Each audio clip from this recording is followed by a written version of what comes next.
Hello my dear childrens, welcome to my channel Sudhir sir chemistry. बेटा इसके पहले जो मैंने बोरॉन फैमिली का जो पार्ट ए बनाया था वो जस्ट इसमें जब फिज़िकल प्रॉपर्टीज़ थे और जनरल प्रॉपर्टीज़ थे जो मैक्सिमम एक्सेप्शनली एग्ज़ाम में पूछे जाते हैं। और नीट एग्ज़ाम में अभी हमारे पास इतना टाइम नहीं होगा कि आपको एनसीईआरटी लाइन टू लाइन पढ़ो, तो मैंने एनसीईआरटी से जो कोर पॉइंट था जो आपको एग्ज़ाम में पूछे जाते हैं, आई होप जैसे कि एक्सेप्शनल पॉइंट्स एंड ऑल, ये पहले वाले पार्ट में दे दिया। अब ये बोरॉन फैमिली के पार्ट 2 में मैं बनाना चाह रहा हूँ बेटा the compounds of the boron. और कंपाउंड्स ऑफ बोरॉन से पहले हम एक काम करेंगे, केमिकल प्रॉपर्टीज़ जो होते हैं 13 ग्रुप एलिमेंट्स का। Actually boron family it belongs to third A group of the periodic table, जिसको आप 13th वर्टिकल कॉलम भी बोल सकते हो, right, in the periodic table में से। और यहाँ से जो मैं आज डिस्कस करने वाला हूँ और वो है हमारा chemical properties of the 13 group elements.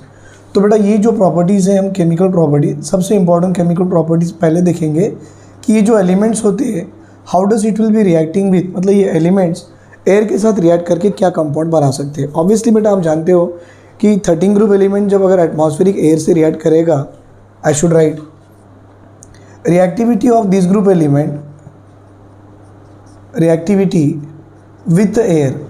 और जैसे कि हम जानते हैं कोई भी एक एलिमेंट ले लो, M is the element of third A group. बेटा अगर वो एटमॉस्फेरिक एयर से कंबाइन होगा तो आप जानते हो एटमॉस्फेरिक एयर में क्या क्या है, ऑक्सीजन भी है और नाइट्रोजन भी है। तो बेटा वो अपनी एक ऑक्साइड बना लेगा और वो अपना एक नाइट्राइड बना लेगा, क्योंकि ये बोरॉन जो होते हैं बेटा, आई मीन 13 ग्रुप एलिमेंट जो है इनकी वैलेंसी 3- है। क्यों? आप जानते हो उनकी जनरल कॉन्फ़िगरेशन क्या है, NH2NP1। तो बेटा इनकी वैलेंसी +3 और नाइट्रोजन की वैलेंसी 3-, तो ये बना लेगा अपना compound called as a nitride as well as it will form its compound called as a oxide. तो अब इसमें हमारा एग्जाम में पूछता है कि which element can not form the oxide and which element can form the oxide. तो सबसे बात ये पहली बात आएगी बेटा, इसमें 13 ग्रुप में सारे एलिमेंट नहीं, हमारा जो एलिमेंट है बेटा बोरॉन, ये एटमॉस्फेरिक एयर से रिएक्ट नहीं करता जबकि वो अपने क्रिस्टलाइन फॉर्म में हो। तो आप ऐसा लिख सकते हो, सर ये crystalline form of the boron it does not react with atmospheric air। हाँ बेटा कोई भी एटमॉस्फेरिक एयर में अपना क्रिस्टलाइन बोरॉन रिएक्ट नहीं करेगा, right. At the same form aluminium की बात करो बेटा, aluminium has a tendency to form the oxide layer on its surface. अगर आप एल्यूमिनियम की बात करो, so this aluminium it can form a thin oxide layer on its surface। Sir, it will form a thin oxide layer on its surface due to the formation of what?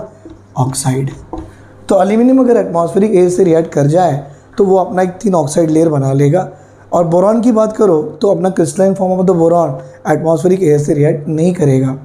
इसके साथ साथ हम देखेंगे ऐसा कौन सा एलिमेंट है boron का जो एटमॉस्फेरिक एयर से कंबाइन करा के has a tendency to form its compound.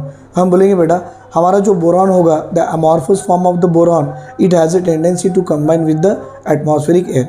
चलो इसके साथ में हम देखेंगे कि जब बोरॉन क्रिस्टलाइन फॉर्म को छोड़ के जो बाकी के होंगे what kind of the oxide it can form.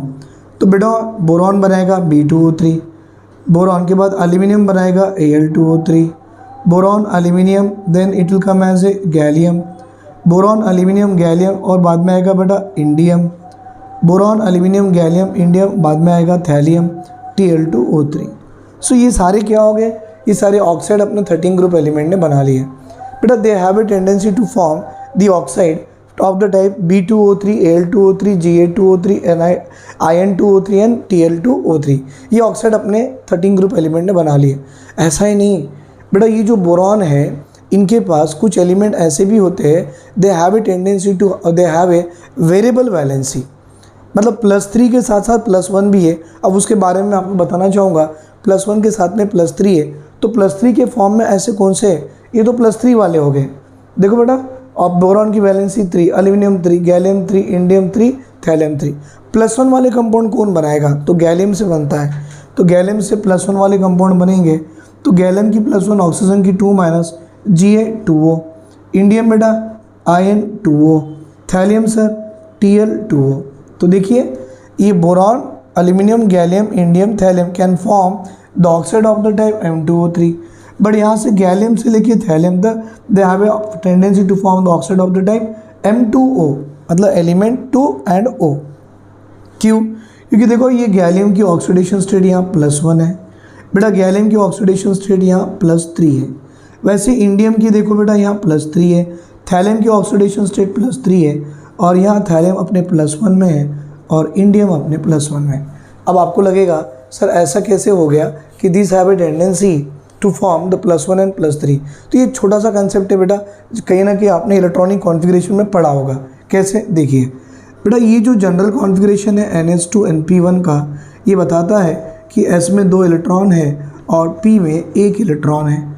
अगर आप कुछ एनर्जी दोगे तो पहले इलेक्ट्रॉन P से निकलेगा, मतलब ये जो आपका थर्ड A ग्रुप एलिमेंट है इनकी ऑक्सीडेशन स्टेट +1 हो सकती है। अगर आप थोड़ी और ज़्यादा एनर्जी दोगे तो बाकी के 2 इलेक्ट्रॉन भी साथ में निकल जाएंगे, तो +3 ऑक्सीडेशन स्टेट है, मतलब 3A group element are having a variable oxidation state. तो बेटा वेरिएबल ऑक्सीडेशन स्टेट होगा तो टेंडेंसी ये +1 वाले कंपाउंड ये बना लिया गैलियम इंडियम थैलियम, और +3 वाले सारे बोरॉन से लेके थैलियम तक बना लिए।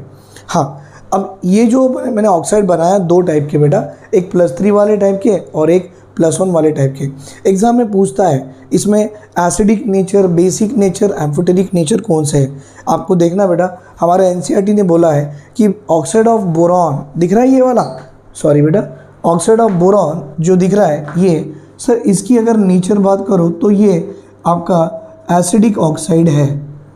बेटा एल्यूमिनियम और गैलियम की बात करो, ये दोनों के दोनों कैसे हैं? They are the amphoteric oxide. एक क्या आ गया बेटा? Acidic oxide. एक क्या आ गया? Amphoteric oxide. बाकी के 2 कौन से बेटा? इंडियम की बात करो और थैलियम की बात करो तो this 2 are having a basic nature of the oxide. तो ये B2O3 एसिडिक, Al2O3 Ga2O3 बेटा amphoteric, indium oxide Tl2O3 basics, right. ये था बेटा नेचर ऑफ द ऑक्साइड। और ये वेरिएबल ऑक्सीडेशन स्टेट से +3 और +1 के भी आते हैं। यहाँ बात आती है बेटा स्टेबिलिटी की, सबसे इंपॉर्टेंट कंसेप्ट यही है। यहाँ बात आती है स्टेबिलिटी की। आपसे बताए बेटा stability of +3 oxidation state, stability of +3 oxidation state, repeat कीजिए बेटा, yes, +3 oxidation state decreases down the group, decreases down the group. और साथ में यहाँ जगह छोड़ के लिख देता हूँ बेटा stability of +1 oxidation state, +1 oxidation state क्या बोलेंगे? Increases down the group. ये बेटा नीट में इसमें से बहुत बार सवाल पूछा गया है। मैं आपको सजेस्ट करूँगा बेटा ये चीज़ अच्छे से समझो। Stability of +3 oxidation state decreases down the group and stability of +1 oxidation state increases down the group. इसके लिए मैं आपको एक छोटा सा एग्जांपल देना चाहूँगा बेटा। गैलियम की बात करेंगे। अभी आप देखिए ये आपका गैलियम है, ये +3 में, और ये गैलियम है, ये +1 में। और मैं आपसे पूछूंगा बेटा इनमें किसकी स्टेबिलिटी ज़्यादा है, तो ऑब्वियसली दिख रही है ना यहाँ पे। आप ऊपर से नीचे आओ, +3 ऑक्सीडेशन स्टेट डिक्रीजेस, तो gallium +3 is more stable then gallium +1। उसी तरह से आप +1 की बात करो इंक्रीजेस डाउन द ग्रुप, तो थैलियम को ले लो बेटा। थैलियम की +3 में और थैलियम के +1 में विच इज़ मोर स्टेबल, अगर आपसे पूछता है तो बोलना थैलियम का +1 will be more stable then +3। हाँ, ये रीज़न भी है। ऐसा क्यों हुआ? तो आप रीज़न लिख सकते हो sir this is due to inert pair effect. अब वो इनर्ट पेयर इफेक्ट क्या है और यहाँ पे गैलियम +3 मोर स्टेबल देन +1 क्यों आया है, इसको मैं अभी अगले पार्ट में बता दूंगा। तो आपको ये जो मैंने बताया बेटा reactivity of this element with the air, मतलब ये एलिमेंट की टेंडेंसी एटमॉस्फेरिक एयर से कंबाइन होने की है and they have a tendency to form its oxide as well as the nitrite. इतना ही नहीं बेटा, क्रिस्टलाइन फॉर्म ऑफ बोरॉन जो होता है वो एटमॉस्फेरिक एयर से रिएक्ट नहीं करता। तो कौन सा बोरॉन रिएक्ट करेगा? तो लेट मी टेल यू बेटा, हमारा जो बोरॉन अमॉर्फस फॉर्म में होगा वही बोरॉन एटमॉस्फेरिक एयर से रिएक्ट करेगा। सो एटमॉस्फेरिक एयर से रिएक्ट करेगा। कौन सा बेटा? अमॉर्फस फॉर्म वाला, लेकिन क्रिस्टलाइन फॉर्म वाला रिएक्ट नहीं करेगा। इतना ही नहीं, हमारा एल्यूमिनियम भी जो होता है, amorphous form of aluminium has a tendency to combine with the atmospheric air and form its oxide, that is a Al2O3, right. इसके बाद में हमने जो ऑक्साइड बनाए हैं सारे ऑक्साइड में, इसकी बोरॉन की ऑक्साइड एसिडिक है, एल्यूमिनियम गैलियम की ऑक्साइड एम्फोटेरिक है, और इंडियम और थैलियम की ऑक्साइड बेसिक नेचर है। अब इसमें भी जो मैंने +3 और +1 की जो ऑक्सीडेशन स्टेट के कंपाउंड बनाया है बेटा, उसमें आपको ये भी बतानी है कि स्टेबिलिटी के बारे में। Stability of +3 oxidation state decreases down the group and stability of +1 oxidation state increases down the group, और रीज़न लिखेंगे इसका ड्यू टू इनर्ट पेरिफेट। यहाँ तो स्क्रीनशॉट ले लो, थोड़ा और डिटेल पढ़ लेंगे, जो नीट एग्जाम में कंपलसरी आता ही है, अब तक भी आया और आगे भी आने वाला है, इसी के उस पर से मैं आपको बताऊंगा। आप स्क्रीनशॉट ले लीजिए।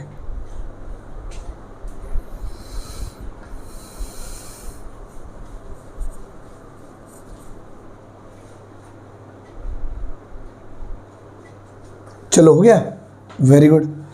अब देखिए मैंने जो ऑक्साइड्स बनाए हैं, और मैंने आपको स्टेबिलिटी ऑफ द ऑक्साइड्स की बात की है बेटा, कि +3 oxidation state decreases down the group and +1 oxidation state increases down the group. इसी का छोटा सा ये पार्ट है, हम थोड़ा आगे डिस्कस कर लेंगे, थोड़ा आपको क्लैरिटी आ जाएगा बेटा। कभी एग्जाम में अगर पूछ भी दें स्टेटमेंट बीच में से, तो आप लोग उसको आंसर कर पाओ, इसलिए मुझे बताना पड़ेगा।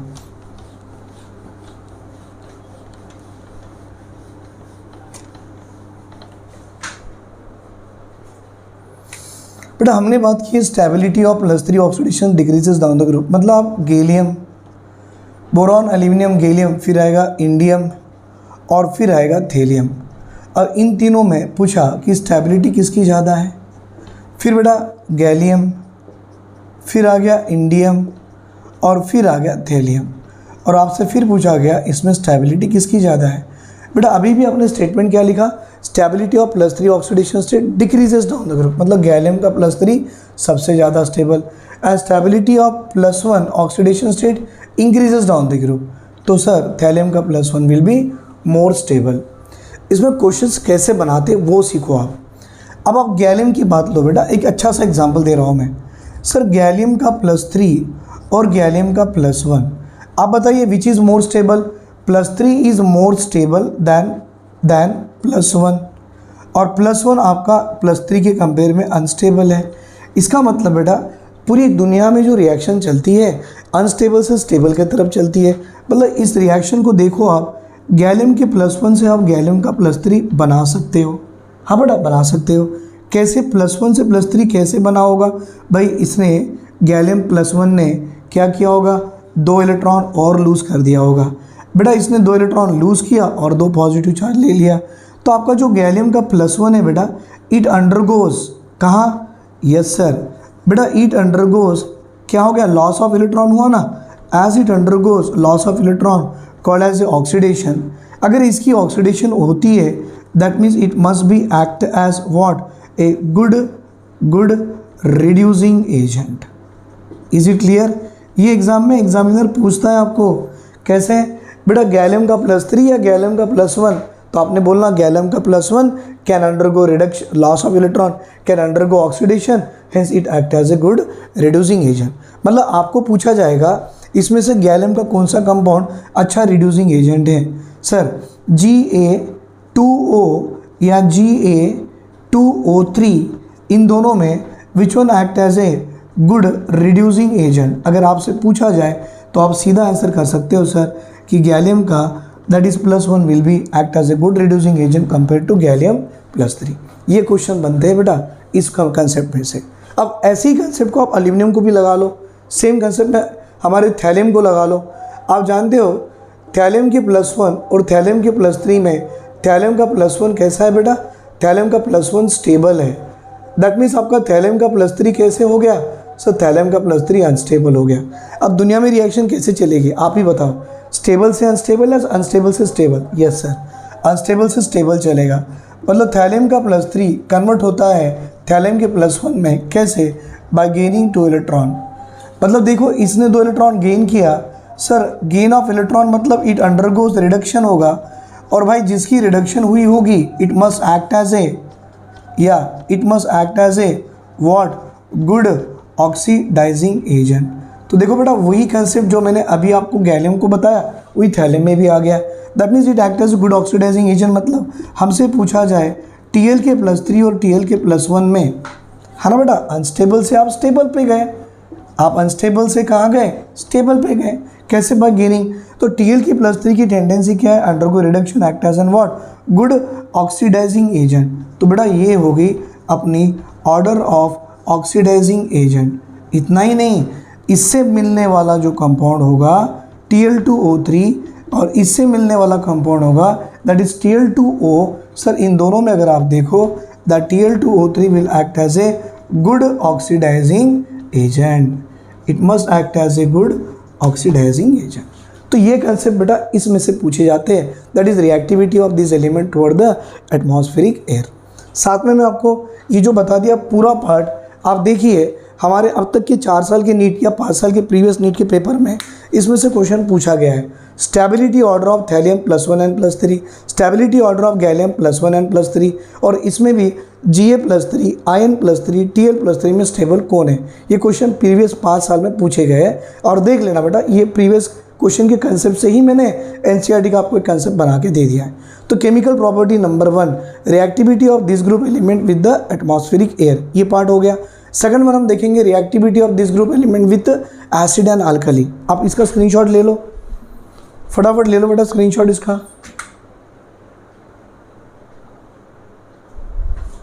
Very good.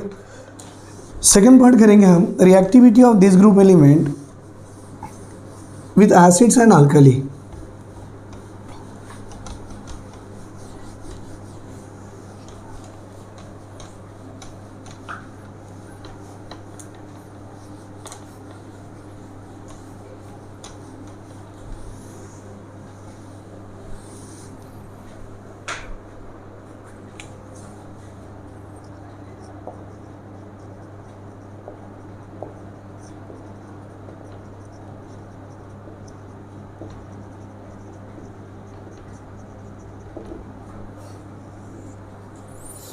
अगर एसिड हो तो बेस से रिएक्ट करेगा, अगर बेस हो तो एसिड से रिएक्ट करेगा। आपको एक बात बता दूं मैं, हमारा बोरॉन बेटा it does not react with anything. तो बोरॉन डज नॉट रिएक्ट। तो पहला पॉइंट यही है बेटा, boron does not react with anything, acid से भी रिएक्ट नहीं करेगा और बेस से भी रिएक्ट नहीं करेगा। Does not react with acids and base. अब ये पॉइंट हमारे एनसीईआरटी में भी लिखा है और आप भी जानते हो इसकी टेंडेंसी एसिड और बेस से रिएक्ट करने की नहीं है। बचा बेटा अपना एल्यूमिनियम, आप जानते हो एम्फोटेरिक है, मतलब वो एसिड से भी रिएक्ट करता है, बेस से भी रिएक्ट करता है। Very good sir. अब बचा बेटा ये एल्यूमिनियम, अगर आप इसमें डाइल्यूट एसिड डालो तो रिएक्ट करेगा, अगर आप इसमें कोई बेस डालो तो भी रिएक्ट करेगा। क्यों? क्योंकि इसकी टेंडेंसी है act as a what amphoteric in nature. बेटा डाइल्यूट एसिड HCl से रिएक्ट करेगा तो अपना क्लोराइड देगा by liberating hydrogen gas, base से रिएक्ट करा लो form sodium metaaluminate by the liberation of hydrogen gas, ये आएगा aluminium chloride by liberation of hydrogen gas. Base से रिएक्ट करा लो NaAlO2 called and liberating of the hydrogen gas called as a sodium metaaluminate. क्या बोलेंगे बेटा? Sodium metaaluminate on reacting with dilute NaOH and liberate the hydrogen gas. बेटा अगर access of NaOH डालते हो तो ये कुछ सोडियम टेट्रा हाइड्रोक्सो एल्यूमिनेट बना के देगा। अगर इसी में अगर आपने कुछ NaOH डाल दिया, व्हाट इज दैट कि एक्सेस ऑफ NaOH डाल दो। अब बुक में एक्सेस तो नहीं लिखा है, directly further reactive with NaOH दे दिया है और NaOH से फिर से रिएक्ट करा लो, that form sodium tetra hydroxo aluminate, sodium tetra hydro oxo aluminate. बेटा -4 है +1 है, -4 + 1 -3 बिकम +3, तो इसका नाम हो गया sodium tetra hydro oxy aluminate. और इसकी ऑक्सीडेशन नंबर कितनी आ गई बेटा? देखो एल्यूमिनियम की ऑक्सीडेशन नंबर यहाँ पर कितनी आती है? Yes -4 + 1 -3 become +3। बेटा सॉरी, मैंने ये ऑक्सी लिखा है, ये ऑक्सो आना चाहिए। सोडियम टेट्राहाइड्रोक्सो अल्यूमिनेट 3, इसकी वैलेंसी आ गई, राइट। ये हो गया reaction of this aluminium with base as well as with acids. हाँ, इसमें ज़्यादा कुछ पूछेगा नहीं, पूछने के लिए है भी नहीं कुछ। हाँ, कि ये जो आया, it has a tendency to form aluminium chloride by the liberation of hydrogen gas. पूछ सकता है रिएक्शन को बैलेंस करके दिखाओ and number of moles of H2 gas liberated. ये भी पूछ सकता है कि ये सोडियम मेटा एल्यूमिनेट बनाने के बाद आप एक्सेस ऑफ NaOH डाल के जो सोडियम टेट्राहाइड्रोक्सो एल्यूमिनेट बनाते हो, इसमें हमारी एल्यूमिनियम की वैलेंसी क्या होगी, ये पूछ सकता है। इसके आगे कुछ भी नहीं पूछेगा। ये थी बेटा property number 2, that is reaction of this group element with the acid as well as with the alkali. लिख लो बेटा यहाँ तक। अब सबसे इंपॉर्टेंट और ज़बरदस्त क्वेश्चन कंसेप्ट आ रहा है, that is reactivity of this group element with a halogen. Halogen मतलब they have a tendency to combine with the halogen and form its halide तो भाई रिएक्टिविटी विथ हैलोजन्स, बेटा इनकी टेंडेंसी है to form the halogens of the type what, MX3। हाँ बेटा, halogen of the type called as what, MX3। इसमें आपको एक बात बताओ, ये एग्जाम में पूछा गया है, यहाँ पर ये वाला है, that is thallium iodide does not exist. मतलब ये वाला हैलाइड जो थैलियम का विद आयोडीन के साथ में ये एग्जिस्ट नहीं करेगा। Other than that it can form all type of the halide. बेटा MX3 भी बनाता है and it has a tendency to form the halide of the type MX। क्यों?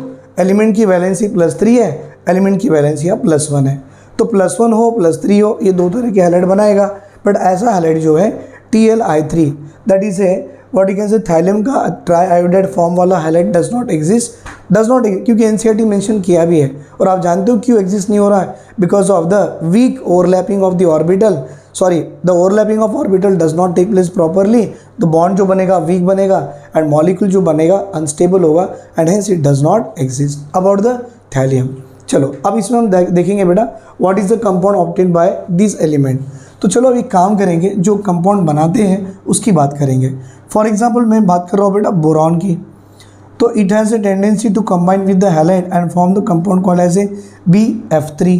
फिर हो सकता है बेटा BCl3, फिर हो सकता है BBr3 और हो सकता है BBI3। चलो बना दूँ मैं, ये भी बन गया है। एक्चुअली एग्जिस्ट नहीं होता है, ये बन गया। अब ये मैं बनाने के पीछे आपको एक चीज़ बताना चाहता था बेटा, आई होप सारा बच्चा जानता होगा। BF3 हो, BCl3 हो, they will act as a electron deficient species.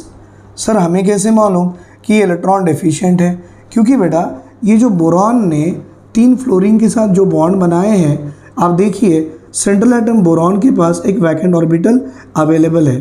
Sir how we know? भाई ये भी तो आप जानते हो, बोरॉन की एटॉमिक नंबर 5 है, 1s2, 2s1, 2p2। ये एक्साइटेड स्टेट की कॉन्फ़िगरेशन है। जब एक्साइटेड स्टेट की कॉन्फ़िगरेशन होगी तो देखो sp2 से हाइब्रिडाइजेशन हो गया और बोरॉन के पास वैकेंट ऑर्बिटल आ गया। बेटा इसने देखो एक बॉन्ड बनाने के लिए 2 इलेक्ट्रॉन यूज़ किए, तो टोटल सेंट्रल एटम बोरॉन के पास कितने इलेक्ट्रॉन हैं? 6। और हम जानते हैं ऑक्टेट अंकल का रूल था, क्या था बेटा? सेंट्रल एटम में अगर 8 इलेक्ट्रॉन हो गए तो स्टेबल होगा। तो सर ये ऑक्टेट अंकल का रूल फॉलो नहीं कर रहा, इलेक्ट्रॉन डेफिशिएंट है। अब इसको और अच्छे से समझो बेटा, ये आपका बोरॉन है और ये उसके 3 फ्लोरीन है। अच्छी बात है सर। बेटा ये आपका बोरॉन है और ये उसके 3 आयोडीन है।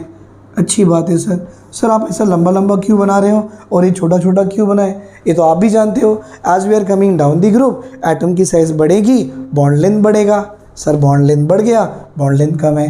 बेटा ये जो है इनके पास 3 लोन पेयर रखे हुए हैं और ये इसके पास वैकेंट ऑर्बिटल है। ये क्या कर लेगा, बहुत करीबे करके ये बॉन्ड इसको दे देगा और ऐसे बॉन्डिंग को कहते हैं बैक बॉन्डिंग बनाने की टेंडेंसी इसकी है। और यहाँ पर देखो इसके लोन पेयर हमारे बोरॉन से बहुत दूर है, मतलब ये बैक बॉन्डिंग नहीं बनाएगा।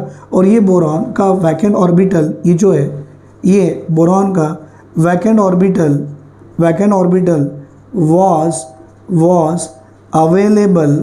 was available freely. अब मैं एक्चुअली ये सब क्यों बता रहा हूँ, एग्जाम में क्वेश्चन पूछता है बेटा ये चारों में किसकी, लेविस एसिड की कैरेक्टर अच्छी है। तो आप जानते हो हमारे लेविस अंकल की एसिड का डेफिनेशन क्या था, लेविस अंकल के एसिड का डेफिनेशन क्या था सर, जिसकी टेंडेंसी लोन पेयर लेने की है वो लेविस एसिड, जिसकी टेंडेंसी लोन पेयर देने की है वो लेविस का बेस। तो भाई यहाँ पर सारे बोरॉन के पास वैकेंट ऑर्बिटल है, लेकिन इसका बोरॉन का वैकेंट ऑर्बिटल फ्रीली अवेलेबल है, मतलब ये बाहर से इलेक्ट्रॉन लेने की टेंडेंसी ज़्यादा रखता है। It act as a good Lewis acidic in nature than this. भाई इसका तो अवेलेबल ही नहीं है, क्यों, बैक बॉन्डिंग करा लिया, फ्री ऑर्बिटल जो था इलेक्ट्रॉन से भर गया, बाहर से कोई इलेक्ट्रॉन देना भी चाहा वो लेगा भी नहीं, क्यों, बैक बॉन्डिंग होगी ना। तो इसमें इसकी लेविस एसिड कैरेक्टर ज़्यादा है। तो बेटा हैलाइड में मुझे ये क्यों बताना पड़ा, क्योंकि मैं जानता हूँ बोरॉन की टेंडेंसी है to form its halide of this type. पर इन सारे टाइप में आप देखिए बेटा, ये जो हैलाइड ऑफ बोरॉन बना है it is a more acidic in Lewis acidic in nature than the BF3। ये कंसेप्ट है बेटा, और ध्यान से देख लीजिए और इसको स्क्रीनशॉट ले लीजिए। बन गया, वेरी गुड। अब ये तो एक कंसेप्ट मैंने इसमें दे दिया आपको, किसके साथ में, हैलाइड ऑफ द बोरॉन के साथ, अच्छी बात है सर। अब और एक कंसेप्ट देखो इसी में आने वाला है, और एक कंसेप्ट इसी में आने वाला है sir, it has a tendency to form the halide of the type. कैसे भाई, एक ले लो BCl3 बोरॉन, फिर आएगा एल्यूमिनियम, फिर आएगा गैलियम, फिर आएगा इंडियम और फिर आएगा थैलियम। ये मैंने हैलाइड बना लिए बेटा। इसमें देखो ये जो सारे हैलाइड जो बनाए MX3 टाइप के थे। अब आप एक काम करना, MX टाइप के भी बना लो, बन सकता है ना बेटा, MX टाइप के भी बन सकते हैं। तो अपन MX टाइप यहाँ से बनाएंगे, आप यहाँ से बनाइए बेटा, और आप यहाँ से बनाइए। सर ये बता रहा है कि थैलियम की ऑक्सीडेशन स्टेट +1, इंडियम +1, गैलियम +1। बेटा यहाँ गैलियम +3, यहाँ इंडियम +3 और यहाँ थैलियम +3। और ये कंसेप्ट तो वही है जो अभी भी reactivity of this group element toward the atmospheric air आपने देखा था, वही कंसेप्ट है। देखो बेटा यहाँ बोलना है आपने, stability of +3 oxidation state decreases down the group. इसका मतलब अगर मैं आपसे पूछूं GaCl3 और GaCl में विच इज़ मोर स्टेबल, तो आप बोलना बेटा GaCl3 का जानते हो +3 will be more stable then +1। ये +1 से Ga का +3 ज़्यादा स्टेबल है। तो stability of +3 oxidation state decreases down the group, right. दूसरा वाला व्हाट इज दैट, कि sir stability of +1 oxidation state क्या होगा, increases down the group, it will B increases down the group. मतलब आप थैलियम की बात करो बेटा, TlCl और TlCl3, बेटा इसका +3 और इसका +1, Tl का +1 ज़्यादा स्टेबल है दैन द +3। यहाँ भी कंसेप्ट आप यही लगा सकते हो, क्या बेटा, among the GaCl3 and among the GaCl, right, which is more stable, तो +3 मोर स्टेबल है। बेटा Ga का +3 मोर स्टेबल है, तो आप जानते हो दुनिया में रिएक्शन लेस स्टेबल से मोर स्टेबल की तरफ जाएगा। तो Ga का +1 आपका +3 में कन्वर्ट होना चाहेगा, क्या बेटा, Ga का +1 आपके Ga की +3 में कन्वर्ट होना चाहेगा। कैसे, yes sir, by losing 2 electron. वही कंसेप्ट है जो अभी पढ़े। इसका मतलब इट अंडरगोज क्या बेटा, लॉस ऑफ इलेक्ट्रॉन हुआ, इसके इलेक्ट्रॉन लॉस हुए, इसलिए it act as, it undergoes what, oxidation. बेटा Ga+1 की ऑक्सीडेशन होगी तो Ga+1 will act as an good, yes sir, reducing agent. बेटा वही कंसेप्ट आप थैलियम को लगा लो, थैलियम +1 +3 में +1 मोर स्टेबल है, तो दुनिया में रिएक्शन कैसे चलेंगी, अनस्टेबल से स्टेबल की तरफ। मतलब ये आपका अनस्टेबल है और ये आपको यहाँ ले जाना है। कैसे जाओगे, 2 इलेक्ट्रॉन गेन करा के ही जा सकते हो। मतलब ये कहाँ गया, गेन ऑफ इलेक्ट्रॉन। सर जहाँ गेन ऑफ इलेक्ट्रॉन होगा इट अंडरगोज रिडक्शन। बेटा जिसकी रिडक्शन हुई it act as, yes sir, good oxidising agent. अगर एग्जामिनर एग्जाम में पूछ लेना oxidizing agent and reducing agent, यही कंसेप्ट लगा के आंसर निकालो बेटा, सबके आंसर सही आएंगे। स्क्रीनशॉट ले लो यहाँ तक।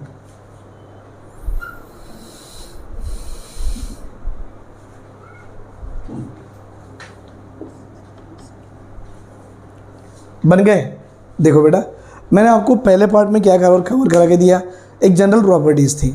सेकंड पार्ट में आपको कवर करा के दिया व्हाट इज़ दैट, ज़्यादा कुछ भी नहीं है। सेकंड पार्ट में मैंने आपको केमिकल प्रॉपर्टीज़ कवर करा के दिया, वो भी केमिकल प्रॉपर्टीज़ में वही कंसेप्ट डिस्कस किया बेटा जो बार बार नीट में पूछे गए हैं और पूछने की भी चांसेस है।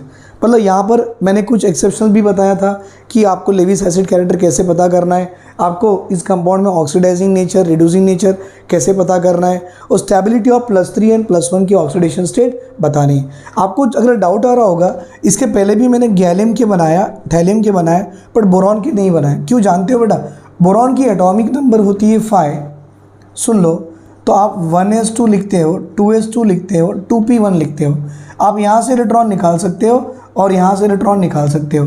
मतलब बोरॉन की जो वैलेंसी आएंगी ऑब्वियसली +3 आएंगी, लेकिन हम भी जानते हैं, आप भी जानते हैं, boron it will be having a instead of +3 वो -3 ऑक्सीडेशन में एग्जिस्ट करता है, and instead of behaving as a metal it exist और it will behave as a non metal. ये बोरॉन की एक ही ऑक्सीडेशन स्टेट आती है, दैट इज़ इसके हिसाब से +3 और -3। लेकिन आप इनको देखो बेटा, गैलियम, इंडियम, थैलियम, अगर आप गैलियम की कॉन्फ़िगरेशन लिखो, राइट बेटा, second period, third, fourth, fifth, sixth period, thallium की कॉन्फ़िगरेशन लिखो, आपको क्या आएगा 6s2 6p1। मैं बात कर रहा हूँ थैलियम की, ध्यान से देखिए, ये पूरी कॉन्फ़िगरेशन आने के बाद आपको आएगा 6s2 6p1।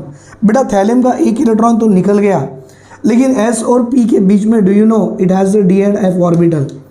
मतलब ये जो S इलेक्ट्रॉन इस थैलियम के न्यूक्लियस ने पूरा स्ट्रांगली होल्ड करके रखा, इसलिए ये आसानी से दे देगा, बट ये 2 इलेक्ट्रॉन्स जो न्यूक्लियस से पकड़ के वो इजीली जा नहीं सकते और इजीली लूज नहीं कर सकता। इसीलिए हम बोलते हैं बेटा व्हाट इज़ दैट कि थैलियम का +3 और +1 में थैलियम का +1 मोर स्टेबल कहते हैं, क्योंकि it is due to what inert pair effect. और बेटा what is a inert pair effect अगर किसी ने पूछा तो आप बोल देना it is a reluctance of s electron, reluctance of s electron in bond formation. बेटा what is mean by reluctance of s electron in bond formation, मतलब अपने s ऑर्बिटल के जो इलेक्ट्रॉन्स होते हैं ना वो बॉन्ड फॉर्मेशन में इन्वॉल्व होना ही नहीं चाहते। क्यों? अभी भी बताया ना बेटा, थैलियम है, थैलियम की कॉन्फ़िगरेशन कैसे आएगी 6s2 और बाद में 6p1।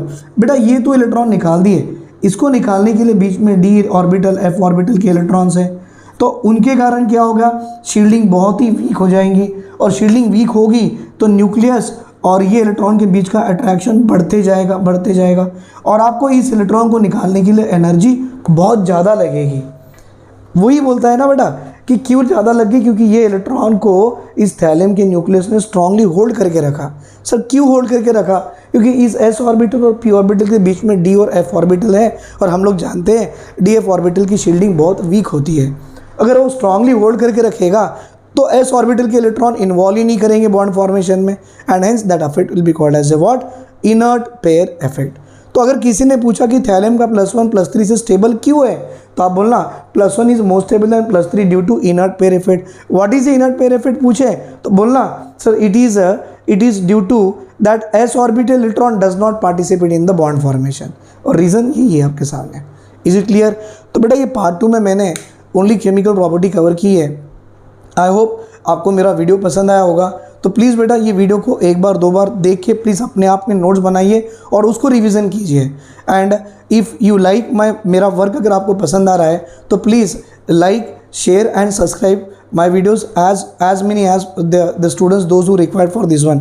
जितने बच्चों को इसकी ज़रूरत है बेटा आप उन्हें शेयर कीजिए। अगर मेरा काम आपको पसंद आ रहा है तो आप इसे सब्सक्राइब भी कीजिए, राइट। थैंक यू बेटा, thank you very much. In my next video I will bring the compound form by the boron, जैसे कि बोरैक्स हो गया, दैट इज़ बोरिक एसिड हो गया, all the compound form by the boron, और उसके important properties क्या क्या एग्जाम में पूछे जाते हैं हम वो नेक्स्ट पार्ट में देख लेंगे।